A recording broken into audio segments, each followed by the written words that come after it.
Hola, bona tarda. Primer de tot, desitjar-vos que estigueu bé, tots i totes. Són uns dies estranys aquests, però esperem que aquesta situació passi ben aviat i us envio molts ànims. Vull donar les gràcies a la Gemma de la Biblioteca de Blanes per haver-me convidat a fer aquesta activitat. Jo era un dels autors convidats per fer una presentació el dia 22 d'abril, el dia abans de Sant Jordi, a la biblioteca, però amb la situació actual doncs, la presentació no s'ha pogut fer. De manera que, així, en aquest format us explicaré una mica el meu llibre, que és aquest. El que passa que es veu al revés, però es diu Línia de flotació i jo sóc Jordi Ballart Macadic. Us diré, primer de tot, que jo sóc un nedador, que m'agrada molt nedar, m'encanta l'aigua, un nedador aficionat. Aficionat vol dir que no sóc dels que guanyen medalles, ni copes, ni premis, però bé, m'agrada molt nedar, estic federat amb un equip de veterans i de tant en tant fem alguna competició, no?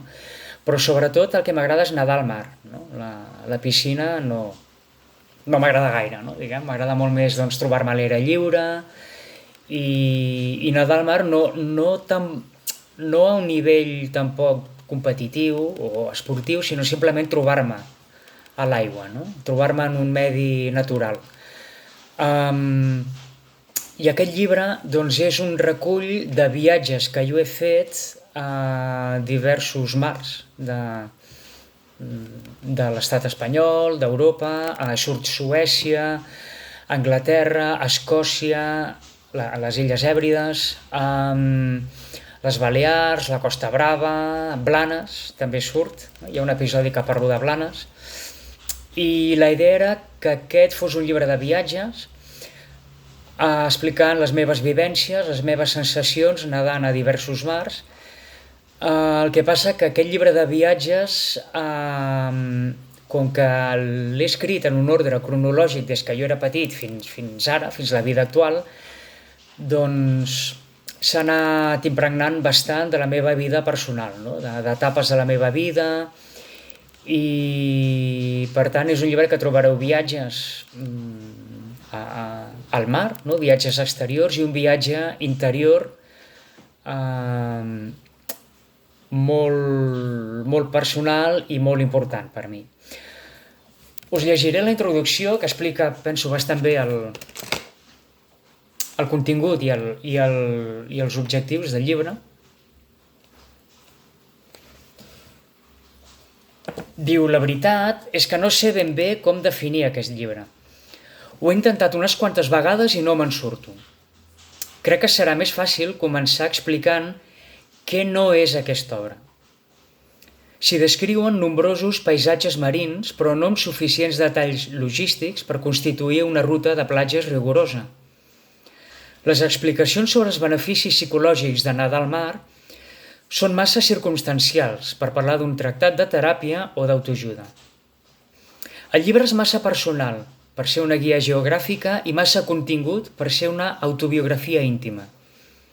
Aquest llibre no és cap d'aquestes coses i, amb tots, té elements de totes elles. Podria dir, potser, que és una barreja de llibre de viatges i memòria privada, amb la peculiaritat que aquests viatges estan descrits des de la perspectiva de l'aigua. I els camins que s'hi descriuen no es fan en vaixell ni en veler, sinó nedant. Perquè la narració pot ser en primera persona, però el veritable protagonista és el mar. Les seves aigües, i també les de rius i llacs, m'han portat en aquestes pàgines a tocar temes d'història, de biologia marina, d'antropologia, de sociologia, d'esport, de política, amb el mar com a fil conductor. Visitar poblacions costaneres i determinats indrets del litoral amb el cap arran de l'aigua et dona una visió més limitada de la que es podria tenir des d'un vaixell, però també és una visió menys superficial, més íntima i menys atàvica. Doncs penso que aquesta és una explicació bastant acurada, bastant exacta del que és aquest llibre, que veureu que és molt, molt variat. I deixeu-me que us llegeixi l'entrada, el primer capítol, que es titula La cova, i aquest és el començament del llibre. Diu: la cova es troba a poca profunditat. La base, arran del fons marí, és a uns 4 metres sota la superfície i el sostre a uns 2 metres i mig. Em submergeixo amb les ulleres i el tub i fico tímidament el cap. L'entrada és totalment negra, no s'hi veu res. Tinc por que no surti algun animal que, sentint-se amenaçat, m'ataqui. Havia llegit, en llibres de fauna marina, d'aquelles edicions juvenils il·lustrades, que la mossegada de la morena és molt perillosa i pot provocar serioses infeccions. Abans d'ascendir a la superfície tinc temps de veure que al final de la gruta, uns 8 o 9 metres endins, l'aigua empal·lideix tènuement, tocada pel sol. Val la pena investigar-ho, penso, però m'estic quedant sense aire i he de pujar. Un cop a dalt, nedo cap a la meva esquerra i descobreixo el forat a la roca per on entra l'aire i la llum solar que il·lumina l'interior. Els penya-segats d'aquesta part de la Costa Brava estan plens de cavitats, producte de l'erosió contínua de les onades. Em concentro, agafo aire i em capbusso per segona vegada. M'impulso amb força cap avall. Arribo al fons i entro decidit per l'obertura. Bussejo moviments ràpids dels braços, pensant que si m'he equivocat i al final no hi ha una cambra d'aire, hauré de tornar enrere. Però no. De seguida veig damunt meu la tovalla de la superfície de l'aigua que refracta alguns raigs de sol. Trec el cap i em trobo flotant a l'interior de la caverna. A un costat veig l'escletxa per on entra l'aire, massa alta per enfilar-m'hi. Hauré de sortir per on hi ha entrat, per sota l'aigua. Em trec les ulleres i el tub. Respiro fondo i observo les parets rocoses que m'envolten. Els meus ulls van habituant-se a la poca llum i descobreixen uns colors que no havien vist mai en terra ferma. El ventre del penya-segat és d'un gris oliós i blavenc, amb zones d'un color rosa mat, gairebé violaci. A partir d'aquella descoberta, vaig tornar molts més dies a la meva cova màgica, oculta sota les onades. Allà dins, on només es podia accedir per sota l'aigua, m'hi sentia segur. O més que segur, invisible. A cada visita establia una comunió secreta amb el món físic, una complicitat amb la natura que planava molt per sobre dels éssers humans i les seves coses. I a partir d'aquí, doncs, seguirà la història.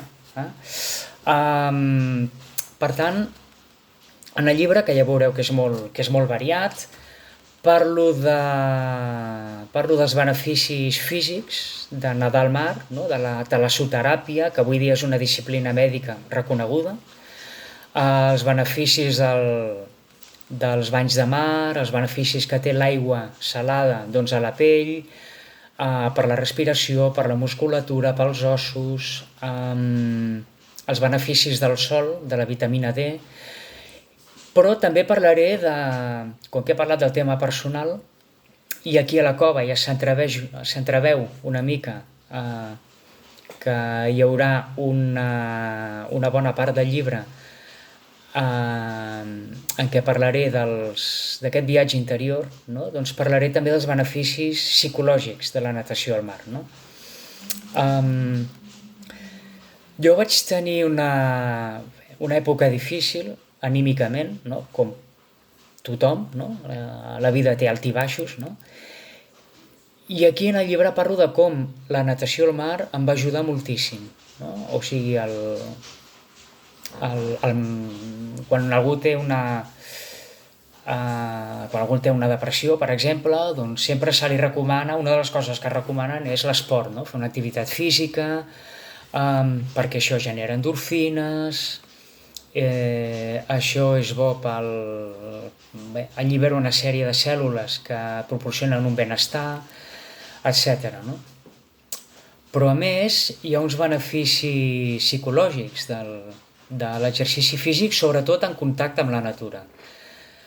i aquest és un dels missatges del llibre, el contacte amb la natura, en el meu cas ha estat el mar, però per algú altre pot ser, doncs, no sé, la muntanya, un jardí, etc. Doncs el contacte amb la natura fa que certes cabòries, certes preocupacions que tenim, certes angoixes provocades pel món dels humans, diguem, doncs la natura té aquest poder de fer-te relativitzar aquestes coses i posar-les en perspectiva, no? I per mi el mar ha estat això. Per tant, aquests dies que tenim la situació del coronavirus són dies que tenim molt de temps per a nosaltres mateixos, són dies en què amb aquest temps és fàcil que fem molta introspecció personal, la qual cosa doncs està bé, però potser hi ha un costat de donar-li massa voltes a les coses, no? Llavors jo recomano no perdre de vista el món exterior, no? La natura, fixar-los en el cel, en arbres, en flors, en el mar, si el podem veure des del balcó, en el que puguem amb tots aquests elements del món exterior que continua allà, no? Un d'aquests contactes amb el món natural, amb el mar, que per mi va representar doncs, tornar a sentir una part, la part animal que sempre tenim a dins, no? Aquesta part instintiva, doncs un d'aquests episodis té lloc a Blanes. Jo a Blanes hi he vingut sovint i continuo venint, tinc bones amigues aquí, que us saludo ara, i recordo que quan vaig començar a venir a Blanes una de les coses que jo feia era, això ja era una tradició, no? Era anar a Sa Palomera, a la platja, entrar a l'aigua i entre la roca de Sa Palomera i un escull que hi ha a la dreta hi ha com una mena de barra, de roca, pots passar per sota l'aigua i anar a parar a l'altra banda, no? Doncs us llegiré aquesta activitat que jo feia, no?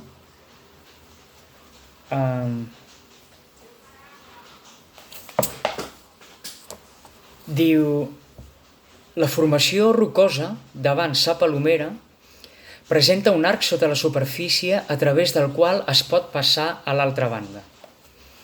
No cal dir que a cada visita a Blanes m'autoimposava aquest ritu iniciàtic. No presenta cap dificultat. El túnel és a poca fondària i amb prou feines deu fer 6 metres de llarg. Allà hi he fet uns quants vídeos submarins. Equipat amb les ulleres i el tub, em capbussava i m'impulsava amb les aletes, com les aus palmípedes, sostenint la càmera davant meu amb les dues mans. En aquella part, l'aigua sol està bastant remoguda, de manera que a les filmacions poca cosa s'hi pot veure, tret d'algun peix despistat i d'algunes formacions d'algues cua de paó enganxades a les parets. Al fons del passadís, format per sorra gruixuda i no tan exposat als corrents de la superfície, la cosa estava més tranquil·la. Per tant, nedava arran del llit marí fins a sortir a l'altra banda. Llavors, enfocava la càmera cap amunt mentre anava ascendint. Era com si el cel s'hagués cobert de núvols d'escuma blanca en constant efervescència. Bé, aquest és un dels episodis de les meves experiències nedant a Blanes i una de les moltes experiències que trobareu en aquest llibre i de les quals en parlarem quan puguem tornar a fer la sessió, quan puguem fer la sessió presencial. Esperem que sigui aviat, diguem. Per tant, això és tot per ara. Espero que us hagi agradat aquesta presentació virtual i res, desitgeu-vos molta salut, cuideu-vos molt i una abraçada. Adéu, fins aviat.